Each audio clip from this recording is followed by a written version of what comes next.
never thought I would be saying was to describe my mother.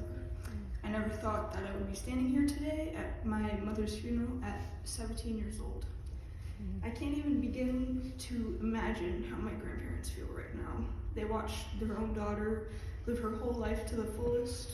Even when she was in a challenging situation, she would make the most of it. She always thought of the bright side of things. She was a powerful woman. She treated everybody she met with kindness and respect. Even going through the divorce, she was always respectful, even when she disagreed with my father. I remember she told me one summer afternoon, "I only forgive so I can have peace." And that statement alone sums up the type of person my mom was. She worked so hard to provide a good life for myself, Gracie, and Cora. She overworked herself. She would get us up for school, she would go to work, and then come home just in time to turn around and start over with driving us to our activities and appointments. She did everything with love and happiness. I'll never forget the moment she said that no matter where we go, we will always be together. And when I come up to her crying about how scared I was to lose her, she told me that "I'm always with you," as she pointed to my chest. I never doubted her even one bit.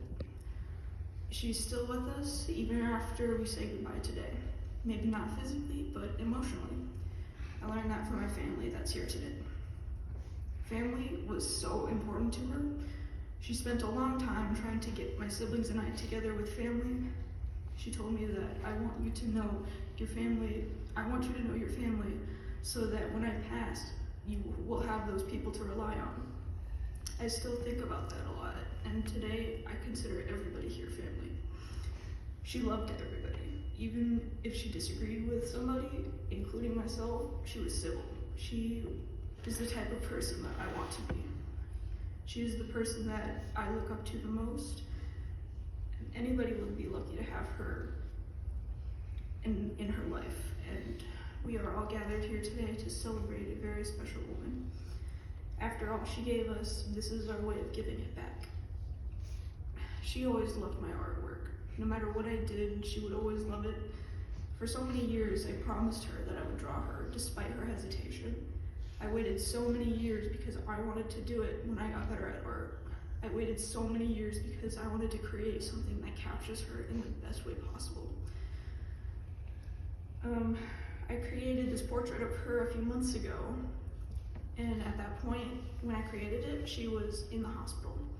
So I got to spend the entire day in the art room making this picture for her. I skipped all of my classes, and it was so worth it. I still have the video of her reaction when I showed it to her in the hospital. I also wanted to draw her like I do on my own skin. I never got to paint her eyelids. That's what we called her vitiligo spots. Don't know if I'm saying that right.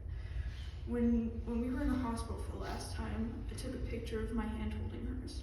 I plan to draw that for her someday, even if she can't see it, even if she can't see the reaction. I will miss going to Chicago with her and my siblings and spending the day together. I will miss those long talks we would have together. I miss the hugs she would give, the ones that felt like an eternity in the best way possible.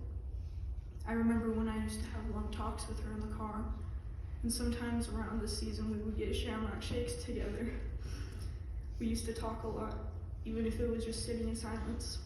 She was the only person who really understood me. She knew exactly what to do when I was overwhelmed or upset. Even if she didn't know what to do, she would always be there no matter what was going on. I never had a second thought about whatever she said because she was always truthful. She told things as is and didn't sugarcoat it. She was honest and open about everything she talked about, and that is the level of trust. And that level of trust is a level that she shared with all of us. The cats were always there for her. I know Tal would wake her up in the morning, rubbing on her face or chewing on her hair. Tack would sit on her lap all the time, especially with the heated blanket I bought her for Christmas this past year.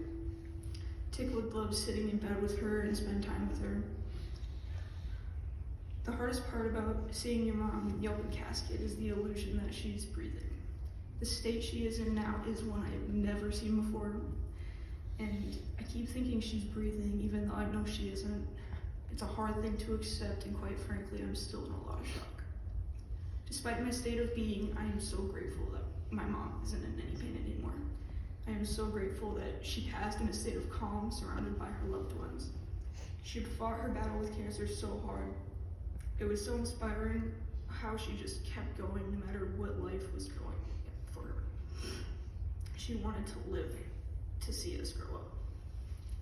In honor of my mom, I wear cross jewelry. Once my ears are fully healed, I'll wear them for you. I carry a wooden cross that the hospital gave to us in my backpack to school every day just to feel you close to me. Speech is only a small bit of what I'm speaking about, what I'm thinking about. I will never run out of things to say about her if you can't tell by now. I know she will always watch over me and witness my accomplishments, even though she isn't here physically. I thank all of you for being here physically, and thank you for coming and celebrating my